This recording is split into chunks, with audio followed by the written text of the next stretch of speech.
하나님 말씀 야고보서 4장 13절부터 17절 말씀까지입니다.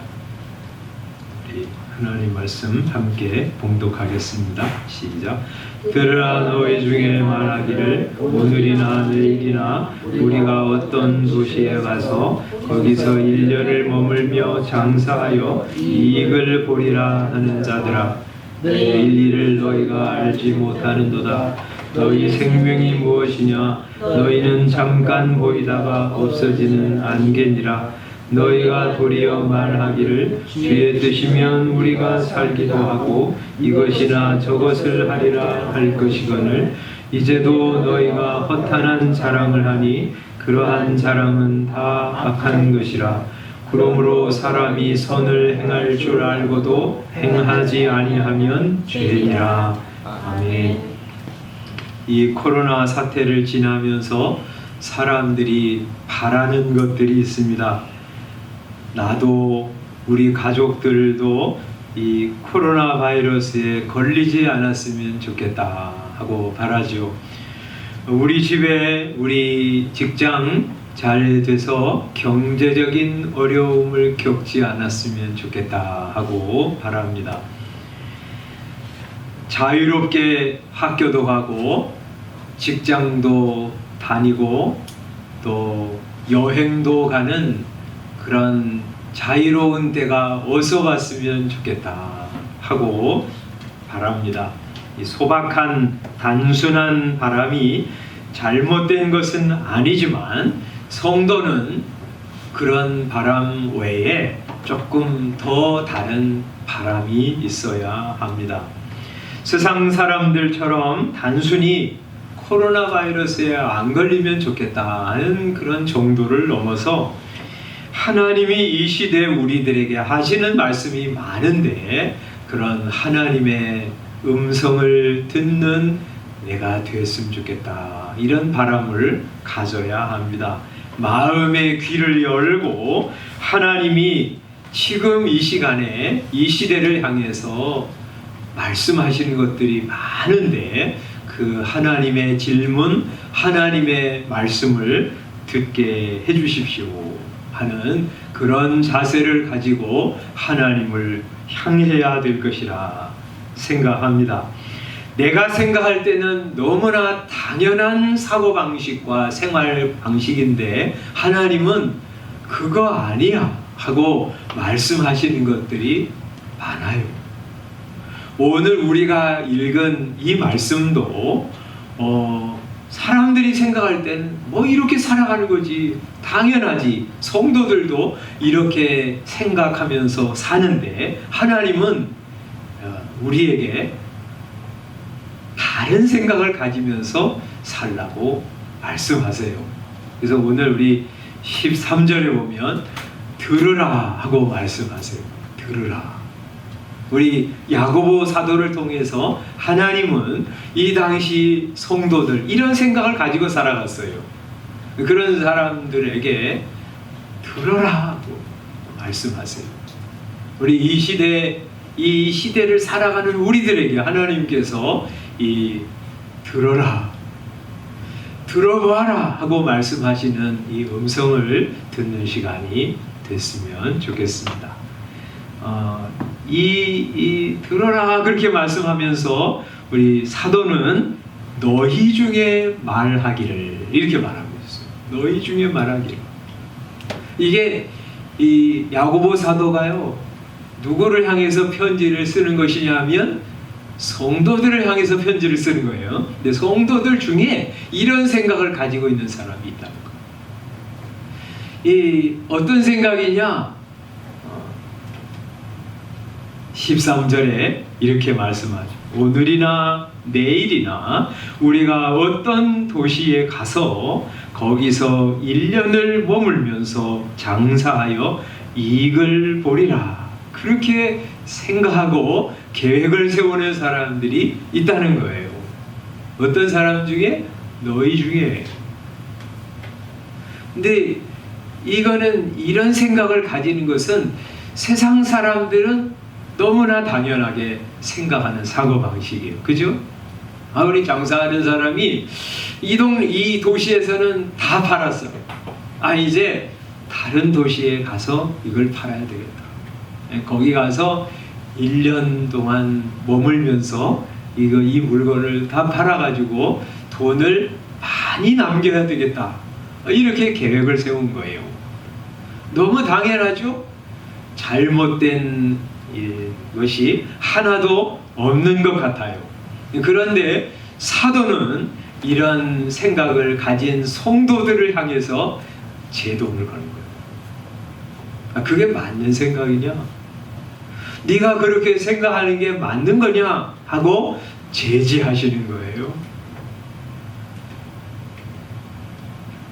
그런 생각을 어떤 생각이라고 말씀하냐면 16절에 너희가 허탄한 자랑을 하는 것이다. 이렇게 말씀하고 있어요. 허탄한 자랑, 헛된 자랑, 근거가 없는 것을 자랑하고 있는 거예요.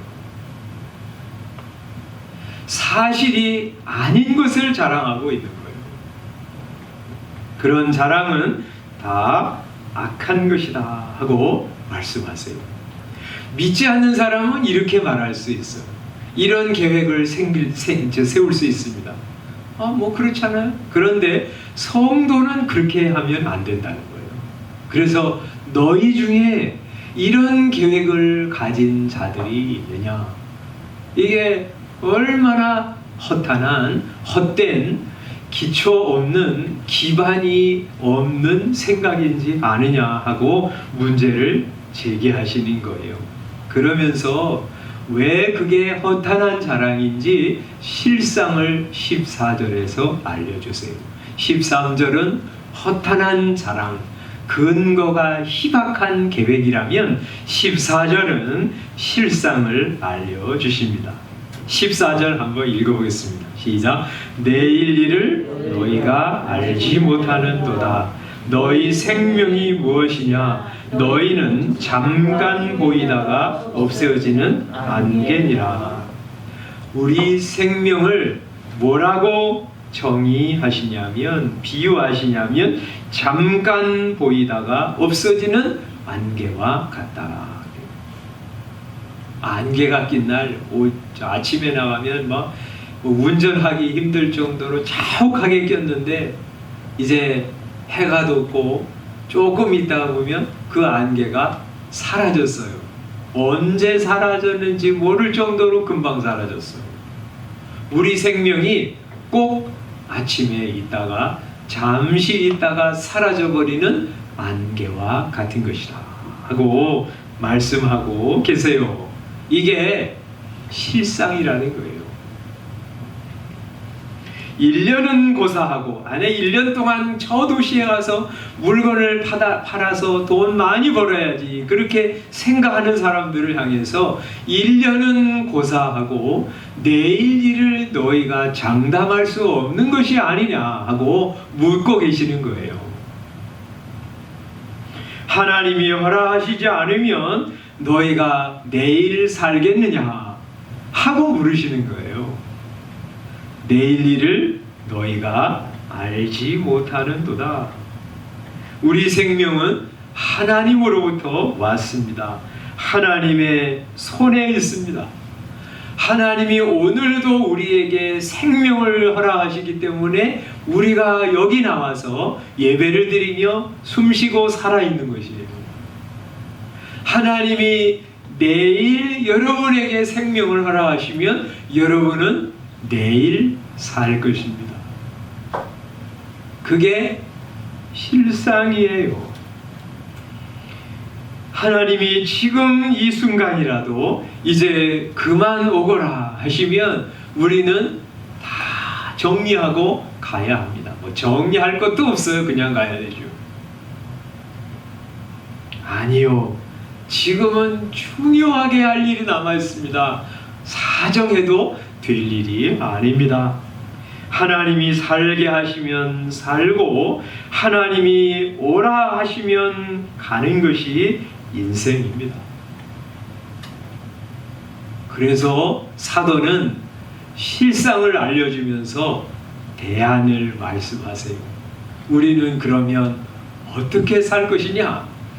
15절에 이렇게 말씀합니다. 15절 한번 읽어보겠습니다. 시작. 너희가 도리어 말하기를 주의 뜻이면 우리가 살기도 하고 이것이나 저것을 하리라 할 것입니다.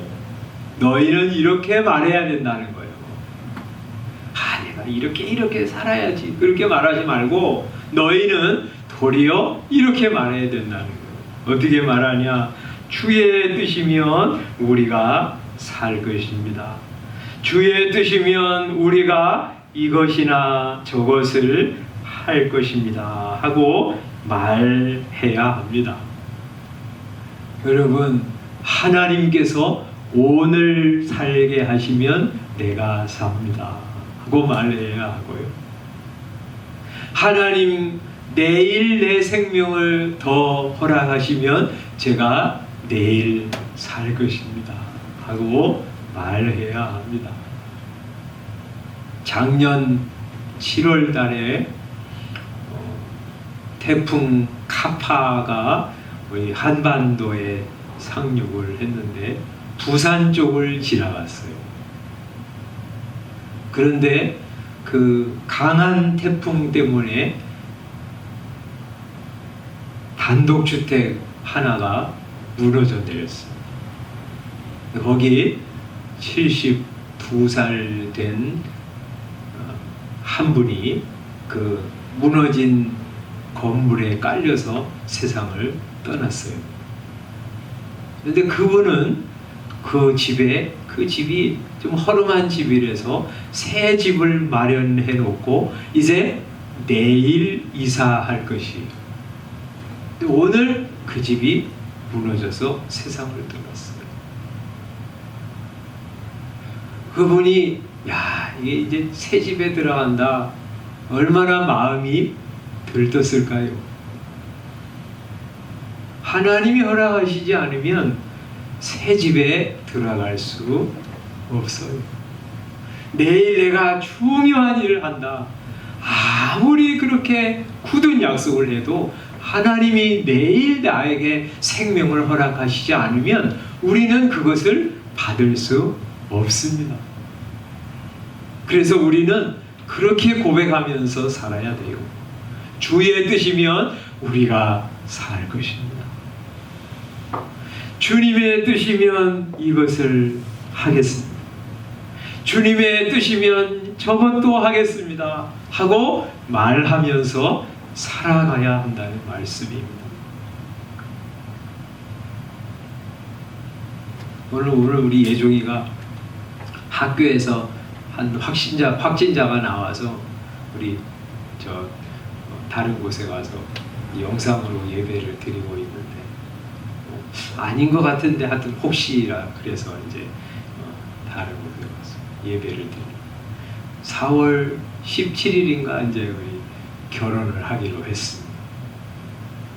저한테도 우리 아버지 이날 우리 결혼해도 돼요.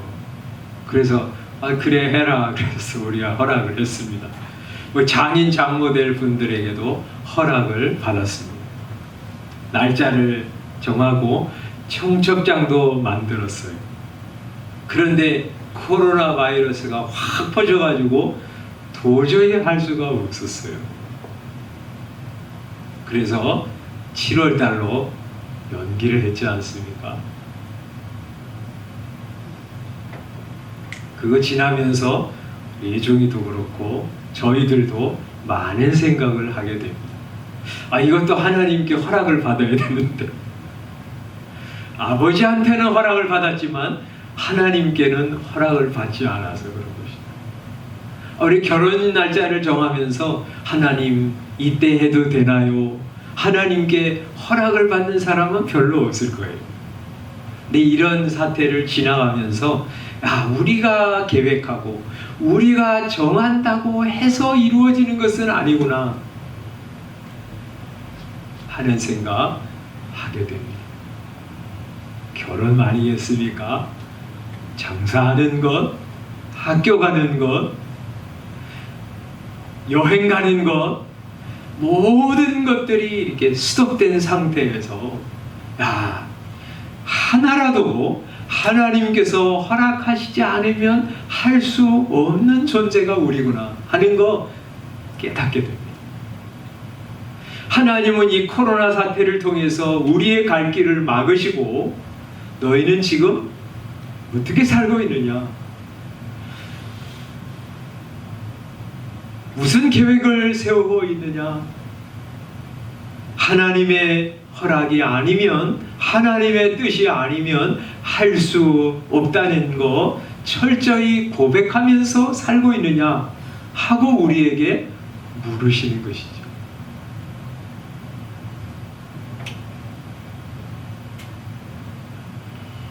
물론 그렇다고 해서 이 명령은 사업하지 말라거나 혹은 계획을 세우지 말라는 명령은 아닙니다. 아무렇게나 살아도 돼, 무대책이 상책이야, 이런 말도 아닙니다. 계획을 세워야 합니다. 현실도 잘 파악해야 하고 앞으로 일어날 사회의 변화, 사람들의 경향들을 잘 전망해야 합니다. 그러나 그런 계획을 완벽히 세웠다고 해서 이루어질 수 있는 것이 아니라고 하는 사실을 알아야 합니다. 우리가 생각하고 계획하는 것, 하나님이 허락하셔야 이룰 수 있고 하나님이 허락하셔야 받을 수 있다는 사실을 철저히 인정하라고 말씀하신 것입니다. 그래서 시편 37편 5절에서는 내 길을 여호와께 맡기라, 그리하면 그가 이루시고, 이렇게 말씀합니다. 잠언 16장 3절에서는 너의 행사를 여호와께 맡기라, 그리하면 내가 경영하는 것이 이루어지리라고 말씀합니다. 잠언 16장 9절에서는 사람이 마음으로 자기의 길을 계획할지라도 그의 걸음을 인도하시는 이는 여호와시니라고 말씀하십니다. 잠언 19장 2절에서는 사람의 마음에는 많은 계획이 있어도 오직 여호와의 뜻만이 서리라고 말씀해 주고 있습니다. 그래서 하나님을 인정하고 공경하는 사람은 자기가 생각하고 계획을 세워도 하나님께 묻습니다. 그리고 하나님이 허락하셔야 할 수 있다고 고백하면서 나아갑니다. 대표적인 인물이요, 바울 사도예요. 우리 바울 사도는 어떤 일이든지 하나님이 원하시는 일이라고 할지라도 하나님이 허락하셔야 할 수 있음을 알았습니다. 우리 사도행전 18장 찾아보겠습니다. 사도행전 18장 여기 21절에 보면 에베소에서 오랫동안 하나님의 말씀을 전하다가 이제 바울 사도가 떠납니다. 가나안 땅으로, 이스라엘 땅으로 떠납니다. 그럴 때 여기 18장 21절에 보면 이 사람들이 더 오래 머물러 있으십시오, 그렇게 말할 때 사도 바울이 이렇게 말하고 떠납니다. 한번 읽어보겠습니다. 21절 시작. 작별하여 이르되 만일 하나님의 뜻이면 너희에게 돌아오리라 하고 배를 타고 에베소를 떠나. 아니야, 나 지금 가야 돼 그러면서 내가 꼭 올게 그렇게 말하지 않고 만일 하나님의 뜻이면 너희에게 돌아오리라 그렇게 말하고 갑니다. 우리 고린도전서 4장도 한번 찾아보겠습니다. 고린도전서 4장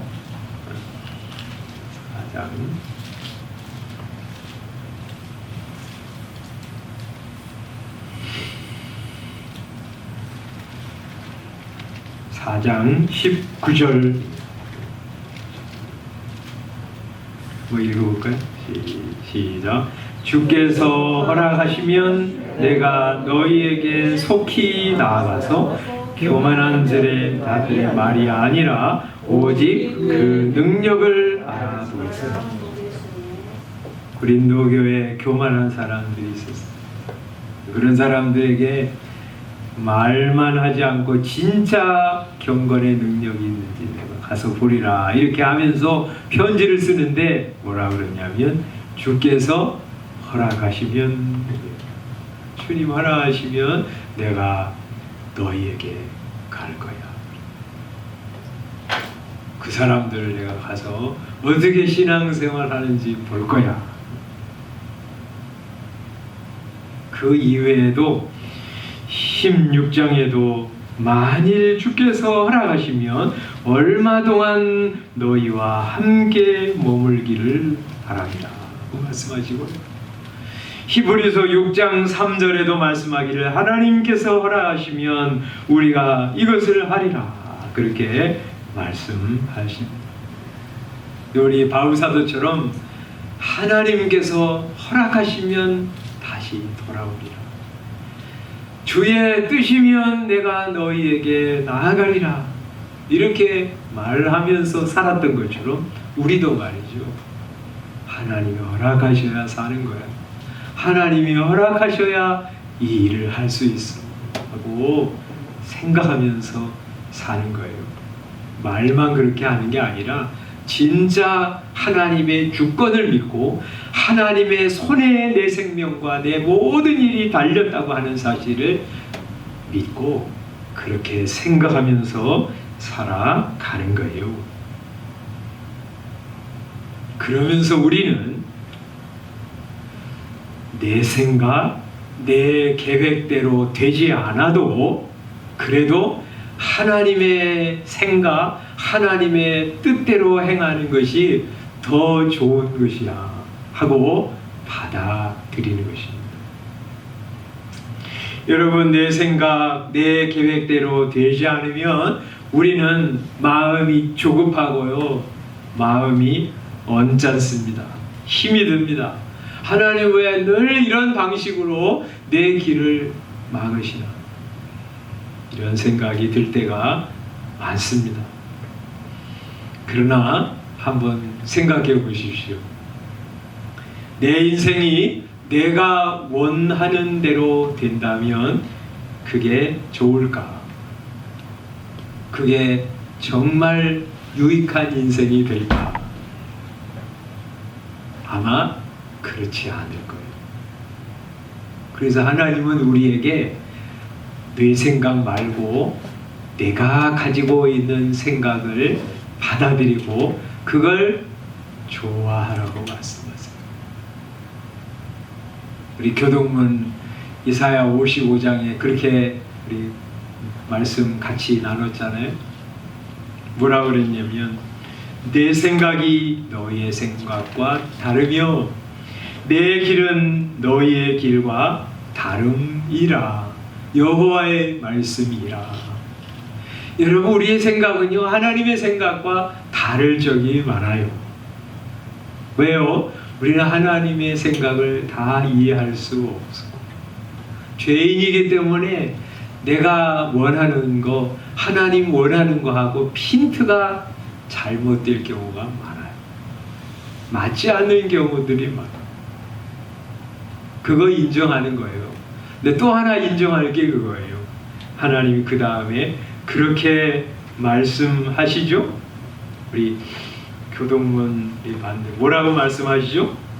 내 생각이 너희의 생각보다 낫다 그렇게 말하죠. 하늘이 땅보다 높음같이 내 길은 너희의 길보다 높으며 내 생각은 너희의 생각보다 높음이라. 이 말씀 무슨 말씀이에요? 내 생각이 너희의 생각보다 더 나아.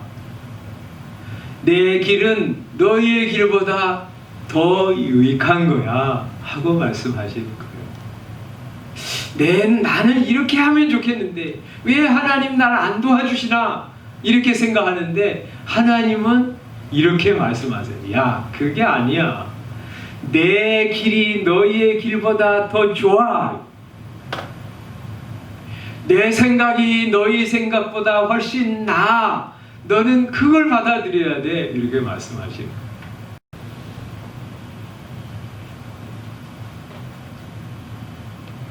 로이드 존스 목사님이 이런 글을 썼습니다.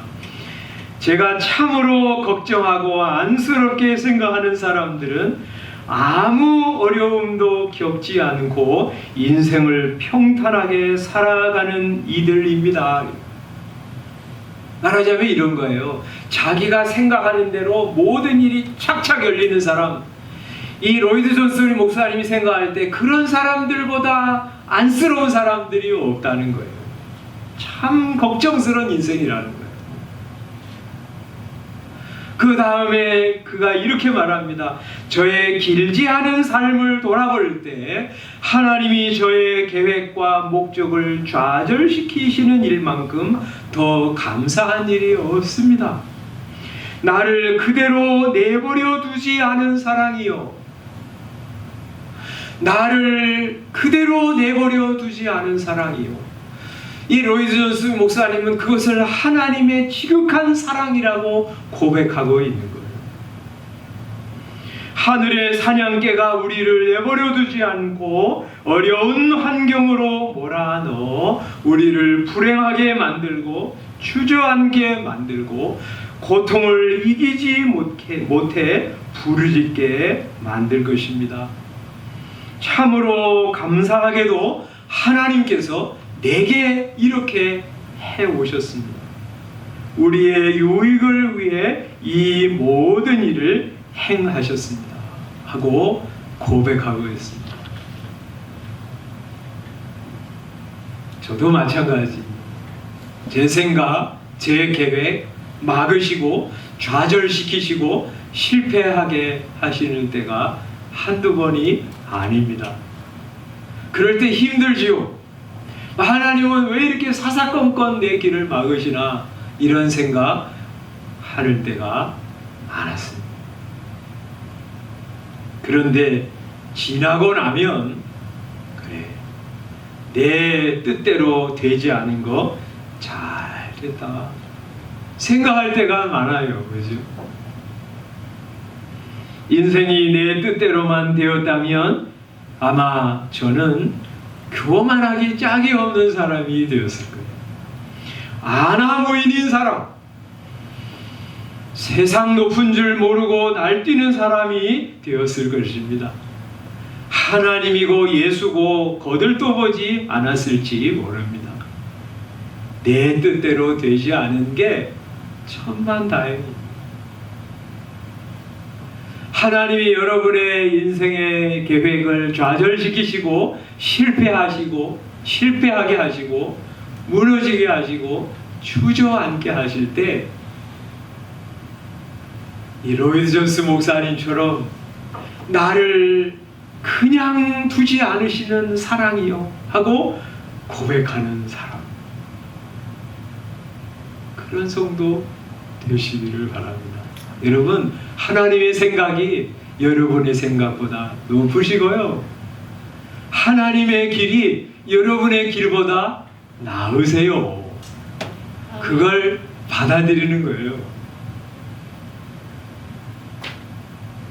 여러분, 이 세상이 내 뜻대로 되고 여러분 뜻대로 되고 이 세상에 사는 모든 사람들의 뜻대로 다 되었다면 이 세상은 어떻게 되었을까요? 엉망진창이 되었을 거예요. 우리가 살 수 없는 세상이 되었을 거예요.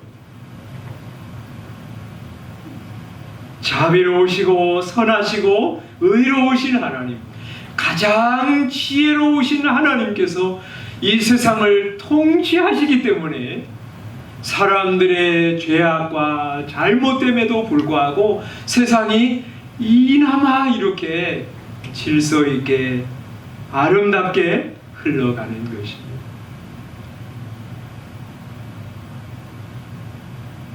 제가 주보에다 올렸지만 지난 주간에, 이번 주에 우리 국민일보에 현택환 서울대 교수 이야기가 실렸어요. 이분이 나노 기술 최고 권위자인데 올해 1월부터 4월 달까지 전 세계 과학계 최고 잡지 4곳에 논문이 실리고 표지에 그분의 얼굴이 장식되었다고 합니다. 과학자로서는 평생에 한 번 얻을까 말까 한 영광을 이분이 올 1월부터 4월까지 4번이나 얻은 거예요. 그런데 이분이 그렇게 굉장한 영광을 얻기까지 수없이 많은 실패와 좌절을 맛보았다고 합니다. 마치 콘크리트 벽에 머리를 찢는 것과 같은 느낌을 받은 적이 많았다고 합니다. 미국에서는 실패와 좌절이 끊임없이 이어져 미칠 것 같은 시간도 보냈고, 연구실에서 맞닥뜨리는 실패의 순간을 셀 수 없이 많이 경험했다고 합니다. 그런데도 이분은 그런 실패의 괴로움 속에서도 기도와 말씀을 굳게 붙들었습니다. 하나님 말씀을 읽고 그거 가지고 기도하는 것을 놓지 않았다고 합니다. 그렇게 가다 보니까 하나님이 전혀 예상하지 못한 곳에서 길을 열어주셨습니다.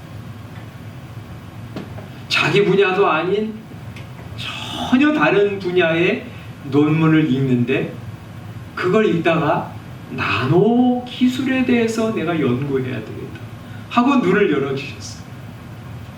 그리고 하나님이 예비하신 때 그런 사람들을 만나서 연구를 시작하게 되었습니다.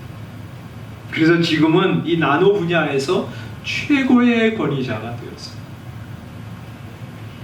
그분은 그렇게 말합니다. 모든 과정이 실패와 좌절, 마치 콘크리트 벽에다가 머리를 짓이기는 것과 같은 그런 실패의 좌절을 겪는 과정조차도 하나님은 빨리 가게 하지 않으시고 쓰임에 맞게 바로 가게 하시기 위한 것이다 하는 것을 알게 되었다고 합니다. 여러분, 이런 분만이 아닙니다.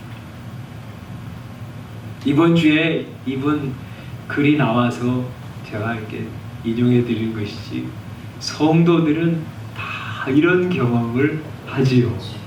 그죠? 그런 경험을 통해서 내 생명 내가 사는 게 아니구나. 하나님이 하루하루 하시면 사는 존재구나 하는 거 깨닫게 되고요.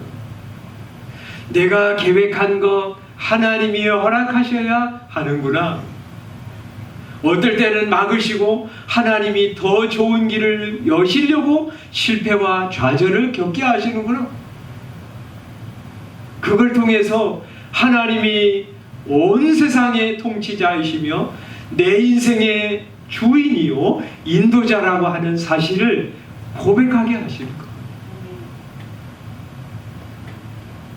그래서 우리는 뭐라고 말해야 돼요? 뭐라고 말해야 돼요? 주의 뜻이면 우리가 살기도 하고, 주의 뜻이면 우리가 이것이나 저것을 할 것입니다. 그렇게 고백하면서 사는 저와 여러분들이 되시기를 주님의 이름으로 축원합니다. 기도하겠습니다.